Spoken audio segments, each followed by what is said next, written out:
우리에게 주시는 하나님의 말씀은 신약 성경 마가복음 4장 1절부터 9절까지 그리고 13절부터 20절까지입니다. 먼저 마가복음 4장 1절부터 9절까지를 교도가여서 읽겠습니다. 예수께서 다시 바닷가에서 가르치시니 큰 무리가 모여들거늘 예수께서 바다에 떠있는 배에 올라앉으시고 온 무리는 바닷가 육지에 있더라. 이에 예수께서 여러 가지를 비유로 가르치시니 그 가르치시는 중에 그들에게 이르시되 들으라. 씨를 뿌리는 자가 뿌리러 나가서 뿌리되 덜어는 길가에 떨어지매 새들이 와서 먹어버렸고 들으는 흙이 얕은 돌밭에 떨어지매 흙이 깊지 아니하므로 곧 싹이 나오나 해가 돋은 후에 타서 뿌리가 없으므로 말랐고 들으는 가시떨기에 떨어지매 가시가 자라 기운을 막음으로 결실하지 못하였고 덜어는 좋은 땅에 떨어지매 자라 무성하게 결실하였으니 30배나 60배나 100배가 되었느니라 하시고 또 이르시되 들을 귀 있는 자는 들으라 하시니라. 아멘. 13절부터 20절까지도 교도갑니다. 또 이르시되 너희가 이 비유를 알지 못할진대 어떻게 모든 비유를 알겠느냐. 뿌리는 자는 말씀을 뿌리는 것이라. 말씀이 길가에 뿌려졌다는 것은 이들을 가리킴이니 곧 말씀을 들었을 때 사탄이 즉시 와서 그들에게 뿌려진 말씀을 빼앗는 것이요. 이와 같이 돌밭에 뿌려졌다는 것이 이들을 가리킴이니 곧 말씀을 들을 때 즉시 기쁨으로 받으나 그 속에 뿌리가 없어 잠깐 견디다가 말씀으로 인하여 환난이나 박해가 일어나는 때에는 곧 넘어지는 자요. 또 어떤 이는 가시떨기에 뿌려진 자니 이들은 말씀을 듣기는 하되 세상의 염려와 재물의 유혹과 기타 욕심이 들어와 말씀을 막아 결실하지 못하게 되는 자요. 좋은 땅에 뿌려졌다는 것은 곧 말씀을 듣고 받아 30배나 60배나 100배의 결실을 하는 자니라. 우리 사람은 영적인 존재예요. 하나님께서 우리 사람을 만드신 목적은 우리 사람들을 통해 하나님께서 예배 받으시기 위해서거든요. 우리 사람이 자기 본질에 충실할 때에 행복을 누리게 되는 것입니다. 자기 개발에 있어서 가장 중요한 것은 듣기라는 말이 있습니다. 들리지 않으면은 말을 할 수가 없고 깨닫지를 못해요. 들리지 않으면은 자기 성장을 이룰 수가 없어요. 데이비드 슈워처라는 분은 크게 생각하는 사람은 듣기를 독점하고 작게 생각하는 사람은 말하기를 독점한다, 이런 말을 했습니다. 데일 카네기라는 분도 2주 동안 남의 말에 귀를 기울이면 관심을 끌기 위해 2년 동안 노력한 것보다 더 많은 친구를 얻을 수 있다라고 했습니다. 우리 성경은 우리에게 권면하기를 성내는 것과 말하기는 더디하고 듣기는 속히 하라고 하셨습니다. 무엇을 어떻게 듣는가가 우리의 자기 개발을 결정하고 생사를 결정하고 나아가서는 우리의 영원한 미래를 결정을 짓습니다. 이스라엘이 여리고 성을 함락시킬 때 유일한 생존자는 기생 라합의 가족이었어요. 라합이 하나님께서 이스라엘을 구원하시는 과정에서 행하셨던 모든 일을 듣고 바르게 반응을 합니다. 여호와께서 너희 앞에서 전멸시킨 일을 우리가 들었다. 우리가 듣자 곧 마음이 녹았다. 라합은 하나님께서 애굽과 주변 나라에 행하신 큰 일을 들었을 때에 하늘과 땅의 구원자는 오직 하나님 한 분밖에 없다. 하늘과 땅의 유일한 신은 하나님 한 분밖에 없다라고 믿었다는 거예요. 그 하나님을 부모들에게, 형제들에게, 친족들에게 들려주었습니다.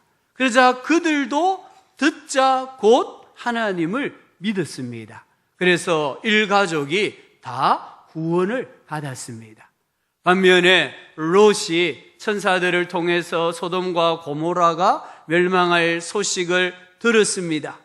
빨리 달려가서 사위들에게 이 소식을 전해 주었습니다. 그때 성경을 읽어보면 사위들은 하나님의 말씀을 농담으로 들었더라, 이렇게 표현합니다. 소돔과 고모라가 멸망할 것이라는 이 진노의 하나님의 말씀을 들을 때에 농담으로 여겼더라. 그래서 소돔과 고모라가 멸망당할 때에 이들도 함께 멸망을 당한 것입니다. 하나님과의 관계에 있어서 가장 중요한 것은 듣기입니다. 신학자 폴 틸리는 사랑의 첫째 의무는 경청하는 것이다. 정말 예수님을 사랑한다고 하면 예수님의 말씀을 경청을 하는 겁니다. 예수님께서도 내 양은 내 음성을 듣는다라고 하셨습니다. 인생의 행복과 불행은 하나님의 말씀을 들음에 있습니다. 똑같은 말씀을 듣고 신앙이 쑥쑥 자라는 사람이 있는가 하면 늘 제자리를 맴돌고 있는 사람이 있어요. 제목처럼 자라는 사람이 있는가 하면은 희어지게 자라는 사람도 있어요. 하나님의 말씀은 어제나 오늘이나 영원토록 동일한데 왜 이런 차이가 나타날까요? 하나님의 말씀을 어떻게 듣느냐? 하나님 말씀을 듣는 태도에 따라서 달라집니다.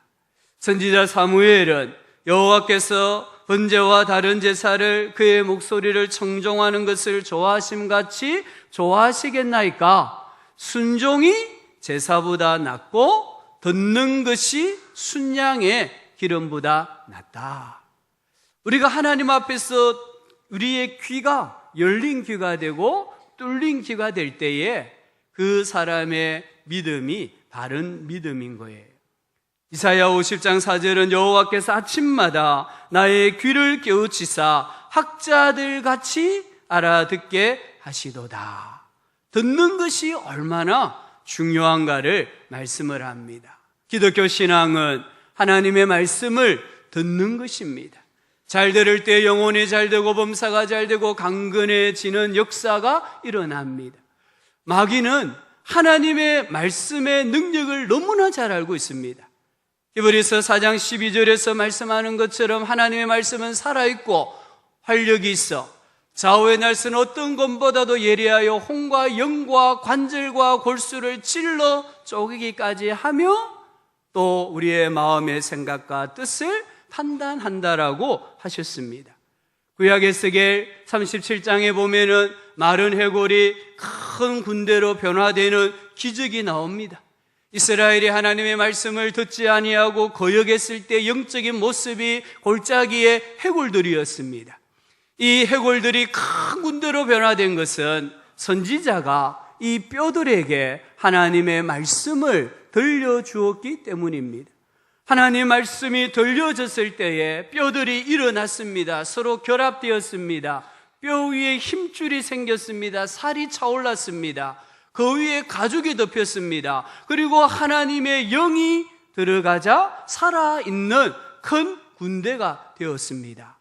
마귀는 산 사람을 해골로 만드는 법을 알고 있어요. 또한 해골과 같은 사람도 살아나 하나님의 군대가 되는 법도 알고 있습니다. 바로 하나님의 말씀입니다. 하나님의 말씀이 귀에 들어오면 해골 같은 사람도 살아나 하나님의 위대한 군대가 됩니다. 거꾸로 내가 아무리 지성과 미모를 갖추었다 할지라도 하나님의 말씀이 귀에 들리지 않으면 영적으로는 해골과 같은 사람이에요. 그래서 마귀는 아담과 하와로부터 지금까지 우리들의 귀를 훔치고 있는 겁니다. 사람들이 이 귀를 훔쳐서 하나님의 말씀을 듣지 못하게 하고 있다는 것을 우리는 기억을 해야 합니다. 1세기에 비해서 지금의 세상은 교회가 너무 많아요. 그리스도인들도 너무 많아요. 1세기에 비해서 말씀은 지금 홍수 시대입니다. 근데 왜 세상은 자꾸만 악해집니까? 왜 사람들은 기독교를 개독교라고 욕을 합니까? 왜 안티 기독교가 그렇게 많습니까? 제가 지난 주간에 인터넷을 검색하는데 전 프로야구 감독이었던 이만수 씨가, 이분은 교회 장로라고 제가 알고 있는데요, 이분이 은퇴를 하고 나서 야구 재능을 기부를 하고 있어요. 소년원 같은 데 찾아가서 야구를 가르쳐서 이 아이들을 개화를 시켜요. 특별히 라오스에 가서 라오스의 아이들에게 야구를 가르쳐주고 꿈이 이렇게 야구 경기장을 만드는 거예요. 근데 이분이 될 듯 하다가 이번에 야구 경기장 건립하는 게 좀 힘들어졌어요. 그래서 자기가 이렇게 많은 사람들에게 참 도움을 좀 호소하는 글을 썼어요. 거기에 댓글이 달렸는데요. 깜짝 놀랐습니다. 댓글이 100에 하나, 1000에 하나 정도는 이만수 씨 감독님 힘내세요 이런 글이고 나머지는 전부 다 욕하는 거예요. 이 사람에 대해서 욕을 하는 거예요. 교회에 대해서 욕을 하는 거예요. 하나님에 대해서 욕을 하는 거예요. 왜 이렇게 세상에 안티 기독교가 많이 있겠습니까? 마귀가요, 사람들의 귀를 막고 있기 때문이에요. 마귀는 불신자들의 귀뿐만 아니라 우리 신자들의 이 귀도 막고 있는 겁니다. 종말이 점점 다가오면 다가올수록 사람들이 진리에 대하여 귀를 막는다라고 성경이 말씀합니다. 주님 오실 날이 점점 다가오면 다가올수록 사람들이 진리에 대해서 바른 말씀에 대해서 귀를 막습니다. 누가 그렇게 조종합니까? 마귀입니다. 마귀는 진리에는 철저하게 귀를 막게 하고 꾸며낸 각종 허황된 이야기에는 귀를 기울이게 합니다. 오늘 우리 예수님께서 당신 주위에 몰려든 군중들, 지금까지 몰렸던 군중들보다 가장 많은 군중이 지금 몰려왔어요. 이들에게 하나님 나라, 천국 비유를 말씀하시는데 그냥 씨 뿌리는 자가 나가서 이렇게 말씀하지 않습니다. 오늘 3절에 보면은 들으라, 경청하란 말이에요. 원문을 보면은 경청하라, 들으라, 씨 뿌리는 자가 이렇게 나옵니다. 지금 예수님께서 우리 이 군중들에게, 오늘 예배하는 저와 여러분들에게 눈을 뜨고 귀를 열어서 하나님의 말씀을 들으라는 겁니다. 이 말씀은 너무나 중요하다는 거예요. 예수님 말씀하십니다. 농부가 씨를 뿌리러 밭에 나갔다. 씨를 담은 바구니를 왼손에 들고 오른손으로 한 움큼 쥐어 씨앗을 뿌린다. 바람에 어떤 씨앗은 멀리 날아가서 밭가에 떨어졌다. 어떤 씨앗은 밭둑에 떨어졌다.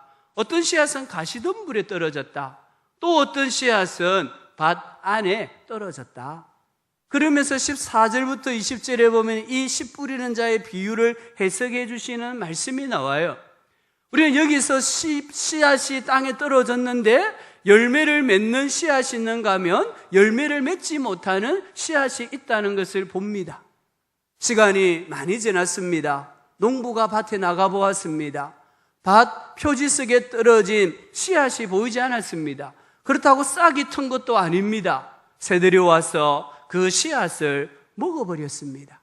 15절에 보니까 이 새들을 가리켜서 사탄이다라고 했습니다. 말씀을 들었을 때에 사탄이 즉시 와서 그들에게 뿌려진 말씀을 빼앗았다라고 합니다. 땅에 곡물이 떨어지면 새가 와서 즉시 쪼아 먹는 것처럼 하나님의 말씀이 내 마음에 떨어졌을 때 내가 즉시 수용하지 않으면은 사탄이 와서 그 말씀을 먹어 치우는 겁니다. 수용과 빼앗김이 동시에 일어납니다. 비가 내렸습니다. 땅이 빗물을 받을까 말까 이렇게 하지 않습니다. 비가 오면은 땅은 그 빗물을 바로 수용합니다. 바로 수용하지 못하면 이 빗물이 다른 곳으로 흘러가게 되고 큰 어려움을 당하기도 합니다. 하나님의 말씀이 내 마음에 떨어졌을 때 내가 즉시 아멘하고 받아들이지 않으면 사탄이 와서 그 말씀을 빼앗아 간다라고 말씀을 합니다. 왜 사탄이 말씀을 빼앗아 갈까요? 누가복음 8장에 보면 이 말씀이 똑같이 나오는데요. 그들이 믿어 구원을 얻지 못하게 하려고 말씀을 그 마음에서 빼앗는 것이요. 이 씨는 하나님의 말씀이에요. 하나님의 말씀이 우리의 마음에 들려지면은 하나님을 믿게 되어 있습니다. 그리고 구원을 받게 되어 있습니다. 우리의 삶이 변화되게 되어 있습니다. 이것은 하나님의 말씀이 가지고 있는 고유의 권세입니다. 그 말씀이 우리 사람들에게 구원을 가져다 주는데, 사탄은 사람들이 구원받지 못하도록, 하나님의 말씀을 듣고 믿어 구원을 받지 못하도록 마음에서 하나님의 말씀을 빼앗아가는 거예요. 길가와 같은 사람은 누구일까요? 자기 일이 최고로 중요한 사람들입니다. 예수님이 좀 마음을 비집고 들어가고 싶은데 틈을 전혀 주지 않는 사람들입니다. 교회 한번 나와보세요 이야기하면 항상 바쁘다고 말합니다. 구원과 내세와 진리에 대해서 무관심합니다. 잘 포장된 길 위에는 우리의 발자국이 남지 않아요. 그와 같이 길가와 같은 사람들의 마음, 세상 일에 분주하고 바쁜 사람들의 귓가에 하나님의 말씀이 머물 수가 없습니다. 성경은 이 길가와 같은 사람들을 가리켜서 목이 뻣뻣하다, 목을 굳게 하여서 하나님 말씀을 듣지 않는다, 지혜와 훈계를 멸시한다라고 말씀을 합니다. 그래서 하나님 나라가 임할 수가 없어요. 하나님의 나라의 복을 받을 수가 없다는 거예요. 농부는 표지석을 지나서 조금 더 안으로 들어갔습니다. 씨앗이 싹을 틔웠습니다. 너무 기뻤습니다. 오후에 다시 나가보았습니다. 오전에 튀었던 싹이 강한 햇빛으로 말미암아 시들어 말라버렸습니다. 그 땅에는 큰 안반이 있었습니다. 안반 때문에 씨앗이 뿌리가 더 이상 내려가지 못하고 바위에 걸쳐 있었던 거예요. 바람과 햇빛은 식물의 성장에 필수적입니다. 그런데 뿌리가 깊지 못하니까 꼭 필요한 것이 오히려 그 식물을 죽이고 말았습니다.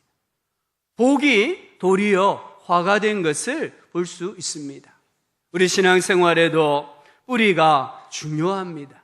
뿌리가 약하면 오늘 말씀처럼 처음 믿을 때는 기쁩니다. 하나님 말씀을 기쁘게 잘 받습니다. 그런데 신앙생활을 하다가 예수님 때문에 환란이 옵니다. 박해가 옵니다. 그러면은 곧 넘어진다고 했습니다. 여기 넘어진단 말은 배교하다 이런 뜻입니다. 그래서 바울이 목회자 디모데에게 믿음의 뿌리를 강조하는 거예요. 디모데후서 1장 5절에 보면은 내 속에 거짓이 없는 믿음이 있음을 생각함이라. 이 믿음은 먼저, 여기 강조점은 먼저예요. 이 믿음은 먼저 내 외조모 로이스와 내 어머니 유니게 속에 있더니 내 속에도 있는 줄을 확신하노라. 바울이 디모데를 보니까 믿음이 참 깨끗해요. 순수하고 거짓이 없어 보였어요.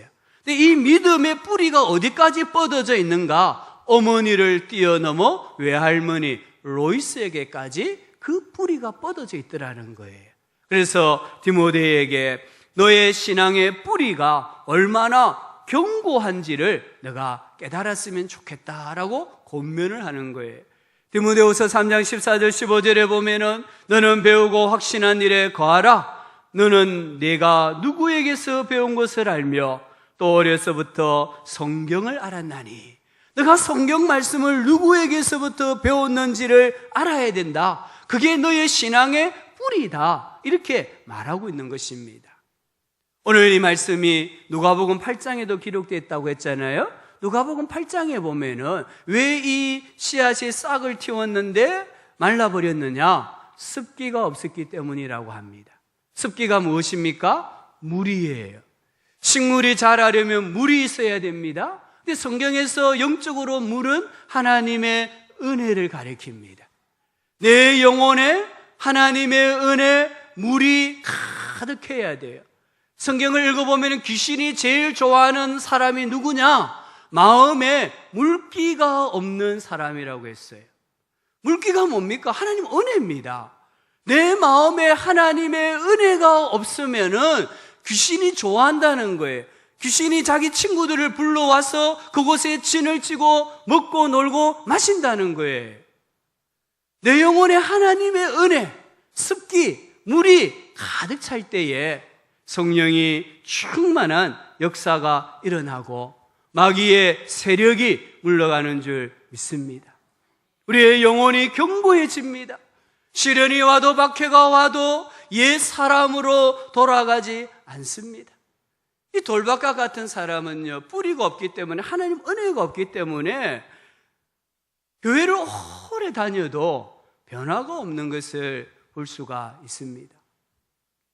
이전에도 한번 제가 이 예화를 말씀드린 것 같은데요, 일산에 신도시가 한참 개발될 때 가로수를 이렇게 갖다 심었어요. 근데 대부분 나무는 다 잘 자라는데 한 나무는, 큰 나무를 심은데 이 나무가 죽어가는 거예요. 시들시들 죽어가는 거예요. 아무리 이 조경사들이 와서 가꾸고 또 식물 영양제를 주고 해도 나무가 계속 죽어가고 있었습니다. 그래서 그 나무가 심겨진 땅을 한번 파보았어요. 어떤지 아세요? 큰 나무 뿌리를 비닐로 감싸고 있었던 거예요. 옮겨올 때 흙이 떨어지지 말라고 비닐 감싸왔는데 그걸 풀고 심어야 되는데 그대로 심어버린 거예요. 그러니까 아무리 물을 주고 거름을 주고 애정을 쏟아부어도 이 나무가 자라지 않고 시들시들 죽어갔다는 거예요. 우리 신앙의 뿌리가 하나님의 말씀에 두지 않으면, 내가 하나님의 은혜를 받는 일을 등한히 하면 우리가 교회를 오래 다녀도 변화가 없는 것을 느낍니다. 변화가 없단 말은요, 다르게 말하면 복을 받지를 못한다는 말이에요. 건물을 지을 때 제일 어려운 공사가 안반이 나올 때라고 합니다. 신앙생활의 안반이 무엇입니까? 우리의 감정입니다. 신앙생활의 기준이 감정에 있는 사람은 이 돌박과 같은 사람이에요. 구원의 확신도 감정에 기초합니다. 오늘 내가 기분이 좋으면 구원받았어. 오늘 기분이 안 좋고 우울하면 내가 구원받았나? 하나님 나 사랑하나? 이렇게 감정에 기초를 해요. 행복과 불행, 헌신과 섬김과 봉사와 신앙생활 그 자체가 감정에 기초를 하는 거예요. 이런 사람은 하나님 믿는 사람이 아닙니다. 자기 의지를 숭배하는 사람입니다. 하나님 말씀에 따라서 희로애락이 아니라 자기 의지를 따라, 자기의 감정을 따라 희로애락을 느끼는 사람이에요. 식물이요, 아무리 그 잎이 크고 푸르다 할지라도요, 뿌리가 없고 물기가 없으면 태양 앞에 시들어 버립니다. 그와 같이 하나님의 말씀에 신앙의 뿌리를 내리지 않으면, 하나님의 은혜를 수용하지 못하면 환난과 박해가 오면 견디지 못하고 쓰러지는 거예요. 농부는 조금 더 밭 안으로 들어갔습니다. 씨가 싹을 내고 제법 자랐습니다. 꽃들도 좀 피었습니다. 너무 기뻤습니다. 내가 한 일주일 뒤에 오면 이제 여기서 예쁜 열매가 나겠구나 생각을 했습니다. 기대를 가지고 한 일주일이 지나서 다시 가보았습니다. 웬일입니까? 꽃잎이 다 떨어지고 열매가 하나도 없었습니다. 우리 주위에 가시가 함께 자라고 있었습니다. 가시와 엉겅퀴가 이 식물의 영양분을 전부 다 빼앗아가고 있었습니다. 그것을 오늘 성경에 말씀해 보니까 기운을 막았다고 했습니다. 기운을 막았다 말은 목 졸라 죽이다 이런 뜻입니다. 질식시키단 말입니다. 가시와 엉겅퀴가 이 식물의 목을 조르고 있었습니다. 그래서 열매를 맺어야 될 때 열매를 맺지를 못했어요. 예수님은 이 가시들을 가리켜서 뭐라고 하셨습니까? 세상의 염려와 재물의 유혹과 기타 욕심이다 라고 했습니다. 가시밭과 같은 마음을 가진 사람은요, 신앙생활 잘해요. 착실하게 해요. 그런데 신앙생활의 중심이 어디에 가 있느냐? 세상의 염려와 재물의 유혹과 기타 욕심이라는 거예요. 신앙생활을 잘하는데 결정적인 순간에는 기울기가 세상으로 간다는 겁니다. 하나님을 신뢰하고 예수 그리스도를 신뢰해야 되는데 결정적인 순간에는 세상을 신뢰하고 세상의 것을 신뢰를 한다는 거예요. 이런 신앙생활하는 분들은 교만하든지 비굴해집니다. 탐욕스러워집니다. 질투의 영에 사로잡힙니다. 솔로몬이 지혜의 왕입니다. 하지만 솔로몬은 이스라엘에 가보면 바보왕으로 불립니다. 이스라엘 백성들은 솔로몬을 지혜왕이라고 안 합니다. 바보왕이라고 합니다. 왜냐하면 아버지 다윗이 물려준 모든 영적인 유산들을 솔로몬이 다 빼앗겼기 때문입니다. 솔로몬은 지혜의 왕이고 솔로몬은 평화의 왕이었고 하나님이 솔로몬에게 모든 걸 주셨어요. 근데 왜 솔로몬이 실패한 왕이 되었느냐? 오늘 말씀입니다. 세상의 염려와 재물의 유혹과 기타 욕심 때문이었습니다. 이런 것들에 자기의 인생을 빼앗기다 보니까 결국에는 노년에 이스라엘 땅의 우상 숭배를 가져오는 장본인이 되고 솔로몬으로 말미암아 나라가 사후에 분열이 되는 아픔이 일어나지 않습니까? 그래서 그가 전도서에서 고백합니다. 세상의 염려, 세상의 것들과 재물의 유혹과 내가 살아가는데 부리는 모든 욕심이 헛되니 다 헛되도다. 은을 사랑하는 자는 은으로 만족함이 없고 풍부를 사랑하는 자는 소득으로 만족함이 없나니 이것도 헛되도다 고백했습니다. 바울을 보십시오. 바울이 예수 그리스도를 영접하고 나서 자기에게 유익하던 모든 것들을 그리스도를 위하여, 복음을 위하여 다 해로운 것으로 여겼어요. 배설물로 여겼어요. 그 결과가 무엇입니까? 위대한 인생을 살았습니다. 어의 면류관을 준비하는 삶을 살았습니다. 세상의 염려와 재물의 유혹과 기타 욕심은 우리 속사람을 병들게 하는 주범입니다. 우리 이 속사람의 피가 돌아야 되는데 피를 돌지 못하게 만드는 동맥경화를 일으키는 주범이라는 거예요. 우리 몸이 어디까지 피가 돌아야 합니까? 온 몸입니다. 몸의 한 부분이라도 막히면 피가 돌지를 않아요. 그러면 그 부분은 썩습니다. 피가 통하지 않으면 살이 썩어요. 그래서 우리 병 중에 당뇨가 왜 무서운 병이고 왜 우리가 관리를 잘해야 되느냐 하면 우리의 이 살을 썩게 만드는 병이기 때문입니다. 세상의 염려와 재물의 유혹과 기타 욕심은 우리의 영혼을 질식시킵니다. 우리 영혼의 목을 조르고 있습니다. 내 마음에서 예수 그리스도의 은혜와 보혈의 능력을 빨아먹는 흡혈귀와 같은 거예요. 속사람을 썩게 합니다. 그래서 악취가 나게 합니다. 이런 사람은 두 마음을 품어 모든 일에 정함이 없다라고 했습니다. 하나님을 신뢰하시기를 바랍니다. 여호와는 나의 목자시니 내게 부족함이 없으리로다. 아멘. 나의 하나님이 그리스도 예수 안에서 영광 가운데 그 풍성한 대로 너희 모든 쓸 것을 채워오시리라. 아멘. 이 하나님을 믿어야 돼요. 이 하나님을 신뢰해야 돼요. 그럴 때 우리는 때가 되면은 열매를 맺는 복된 인생이 될 수가 있습니다. 농부가 이제 가장 깊숙하게 들어갔습니다. 그 땅은 씨를 뿌리려고 밭을 갈아놓은 땅이에요. 이 땅은 부드러워요. 이 땅은 물기를 잘 흡수하고 바람도 잘 흡수하고 강한 햇빛도 잘 흡수하는 좋은 땅이에요. 좋은 땅에 떨어진 씨는 어떤 것은 30배, 어떤 것은 60배, 어떤 것은 100배의 열매를 맺었습니다. 이것은 하나님 나라의 권세가 얼마나 큰가? 하나님 나라가 임했을 때 하나님이 주시는 복이 얼마나 큰가? 이 하나님 주시는 복에는 상한선이 없다라는 것을 우리에게 가르쳐 주는 거예요. 예수님은 좋은 땅을 말씀을 듣고 받은 자라고 했습니다. 계속해서 말씀을 이해하고 말씀을 인정하면 계속해서 열매를 맺는다라고 했습니다. 누가복음에서는 착하고 좋은 마음으로 말씀을 듣고 지키고 인내로 결실하는 자라고 말했습니다. 하나님의 나라는 착하고 좋은 마음에 임합니다.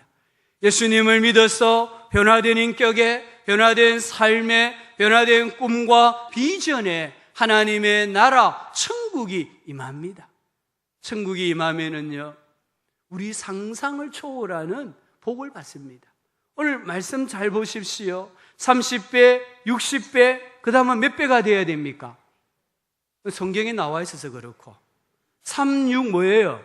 9입니다, 9. 그러면 이 청중들은 예수님이 말씀하실 때 30배, 60배, 그 다음은 90배일 거라고 생각을 했어요. 근데 예수님은 갑자기 30배, 60배 뛰어넘어가 100배라고 말씀을 한 겁니다.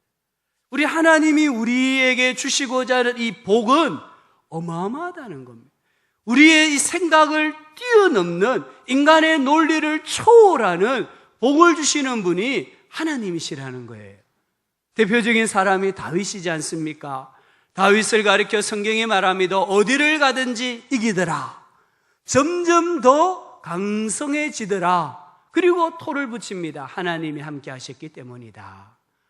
하나님이 함께 하시니까 다윗이 어디를 가든지 승승장구하는 인생이 된 거예요.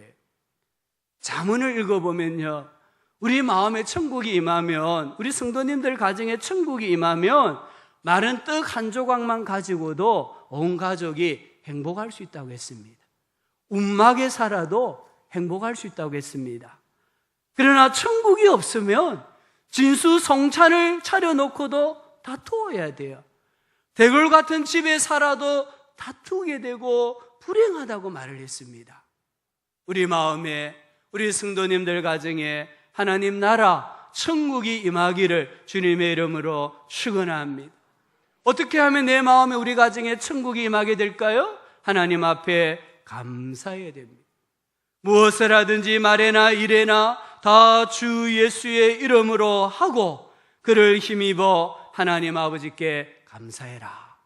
무슨 일을 하든지, 말을 하든지 어떤 일을 하든지 다 예수님의 이름으로 하고 예수님을 힘입어 하면은 하나님 감사합니다, 이런 고백이 나온다는 거예요. 우리 인생이 감사하지 않기 때문에 자기를 자랑합니다. 교만합니다. 부모님들을 무시합니다. 원통함을 풀지 않습니다. 사납게 행동합니다. 그래서 오늘날 참 신자를 구별할 수 있는 것이 있다고 한다면 감사라고 할 수 있습니다. 1950년대 피난민촌에서 교회를 개척한 한 전도사님이 있었습니다. 새벽 기도 때 가장 오래 기도하는 할아버지가 계셨어요. 전도사님이 하루는 이 할아버지가 도대체 무슨 기도를 드리길래 다른 사람이 다 가고 나서도 1시간 이상씩 기도하는가 한번 들어봤대요. 할아버지가 같은 말만 되풀이했습니다. 하나님, 그저 감사합니다. 그저 감사합니다. 그저 감사합니다. 이 말만 몇 시간째 하는 거예요.